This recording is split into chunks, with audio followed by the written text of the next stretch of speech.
السلام علیکم ورحمۃ اللہ وبرکاتہ۔ آج کا ہمارا سوال تراویح سے متعلق ہے کہ تراویح میں ہر 4 رکعات کے بعد جو بیٹھتے ہیں اس میں کون سی دعا پڑھنی چاہیے۔ بعض لوگ کہتے ہیں کہ سبحان ذی الملک والملکوت، اس دعا کو نہیں پڑھنا چاہیے، یہ تراویح کی دعا نہیں ہے۔ حالانکہ ہم یہی سنتے آئے ہیں پہلے سے کہ تراویح کی دعا یہی ہے۔ تو اس مسئلے کی وضاحت ہو جانی چاہیے کہ تراویح میں ہر 4 رکعات کے بعد بیٹھ کر کون سی دعا پڑھی جاتی ہے، کیا عمل اس وقت کرنا چاہیے۔ تو یہ سوال بہت زیادہ اہم ہے، اس لیے اس کو بہت اچھی طریقے سے سمجھنا چاہیے۔ دیکھیں در مختار کی عبارت میں آپ کے سامنے پیش کر رہا ہوں۔ در مختار کی عبارت کا خلاصہ یہ ہے کہ تراویح میں ہر 4 رکعات کے بعد بیٹھنا مستحب ہے، اور اس میں لوگوں کو اختیار ہے، وہ چاہے تو قرآن کریم کی تلاوت کریں، ذکر و دعا کریں، چاہے تو خاموش رہیں، اور چاہے تو تنہا تنہا نفلی نماز بھی پڑھ سکتے ہیں۔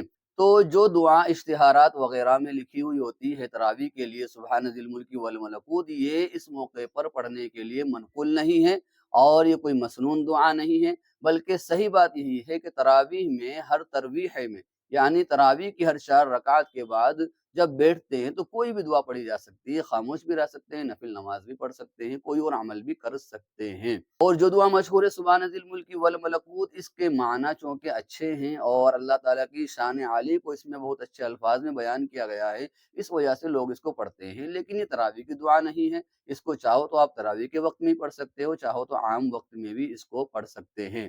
تو خلاصہ یہ ہے کہ تراویح میں جو ہر 4 رکعات کے بعد بیٹھا جاتا ہے، اس میں کوئی بھی چھوٹی بڑی دعا پڑھی جا سکتی ہے۔ کوئی چاہے تو صرف قل واللہ احد بھی پڑھ سکتا ہے، کوئی چاہے تو صرف سبحان اللہ الحمدللہ بھی پڑھ سکتا ہے۔ اس میں کوئی پابندی نہیں ہے، بلکہ ایک بندے کو آزادی ہے، وہ اپنی آزادی کو استعمال کرتے ہوئے چاہے تو نفل نماز پڑھے، چاہے تو خاموش رہے، اور چاہے تو کوئی اور دعا بھی پڑھ سکتا ہے۔ مکہ مکرمہ کے حضرات کا یہ معمول تھا کہ وہ تراویح میں ہر 4 رکعات کے بعد ایک طواف کیا کرتے تھے اور 2 رکعت نماز نفل پڑھا کرتے تھے۔ اسی طریقے سے مدینہ طیبہ کے لوگوں کا یہ معمول تھا کہ وہ ہر 4 رکعات کے بعد جدا گانہ طور پر 4 4 رکعت نفل پڑھا کرتے تھے۔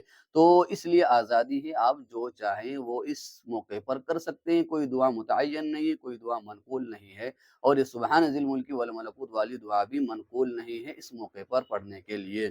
اور ایک اہم غلطی یہاں پر یہ کی جاتی ہے کہ بعض لوگوں نے اس کو لازم سمجھ لیا ہے، مسجدوں میں اس کو اشتہار کے طور پر لگا دیا جاتا ہے کہ یہ تراویح کی دعا ہے، حالانکہ تراویح کی دعا یہ نہیں ہے۔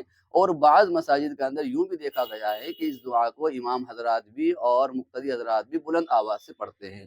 تو بلند آواز سے تو ہرگز نہیں پڑھنا چاہیے، کیونکہ اس کا مطلب یہ ہوتا ہے کہ بس یہی دعا ہے تراویح کے موقع پر پڑھنے کی، اور کوئی دعا نہیں ہے۔ حالانکہ کتابوں کے مطالعے سے ہمیں معلوم ہوتا ہے کہ کوئی دعا متعین نہیں ہے۔ تو اس لیے بلند آواز سے تو ہرگز نہیں پڑھنا چاہیے، اور آہستہ آواز سے بھی آپ کو اختیار ہے، چاہے تو یہ دعا پڑھیں، چاہے کوئی اور دعا پڑھ سکتے ہیں۔ اس سلسلے میں ہمارے پاس کچھ فتاوی ہیں، میں نے ان میں اس مسئلے کو دیکھا تو سب کے اندر ایک ہی بات ہمیں ملی جو میں نے آپ کو بتلائی ہے۔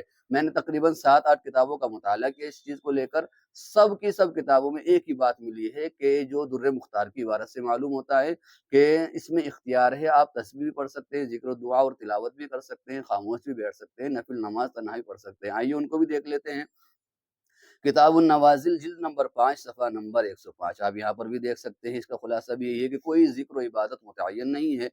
اور اس کے بعد فتاوی محمودیہ جلد نمبر 7 صفحہ نمبر 352، اس کا خلاصہ بھی یہی ہے کہ کوئی ذکر و دعا متعین نہیں ہے، آپ جو ذکر و دعا چاہیں، تلاوت کرنا چاہیں وہ کر سکتے ہیں۔ اس کے بعد فتاوی قاسمیہ ہے، اس کا خلاصہ بھی یہی ہے، جلد نمبر 8 صفحہ نمبر 420، اور فتاوی عثمانی جلد نمبر 1 صفحہ نمبر 459، اس کا خلاصہ بھی یہی ہے۔ اس کے بعد آپ دیکھیے کتاب المسائل کی عبارت ہے، جلد نمبر 1 صفحہ نمبر 523، اس کا خلاصہ بھی یہی ہے۔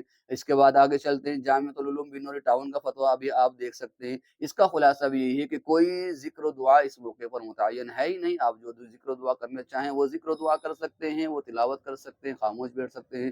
اور اس کے بعد ہمارے سامنے دارالعلوم دیوبند کا فتویٰ ہے، وہ بھی میں آپ کے سامنے پیش کر رہا ہوں، اس کو بھی آپ دیکھیں گے۔ تو سب کا خلاصہ یہی ہے کہ تراویح میں 4 4 رکعات کے بعد کوئی ذکر و دعا متعین نہیں ہے، کوئی نفل متعین نہیں ہے، آپ اپنی آزادی کو استعمال کرتے ہوئے کچھ بھی پڑھ سکتے ہیں۔ اور جو لوگ کہتے ہیں کہ یہی دعا پڑھی جائے گی، سبحان ذی الملک والملکوت سبحان ذی العزت والعظمت، یہ دعا پڑھی جائے گی، تو وہ لوگ غلط کہتے ہیں کہ صرف یہی دعا پڑھی جائے گی، بلکہ آپ کو اختیار ہے، جو دعا چاہیں آپ وہ پڑھ سکتے ہیں۔ واللہ تعالی عالم بالصواب۔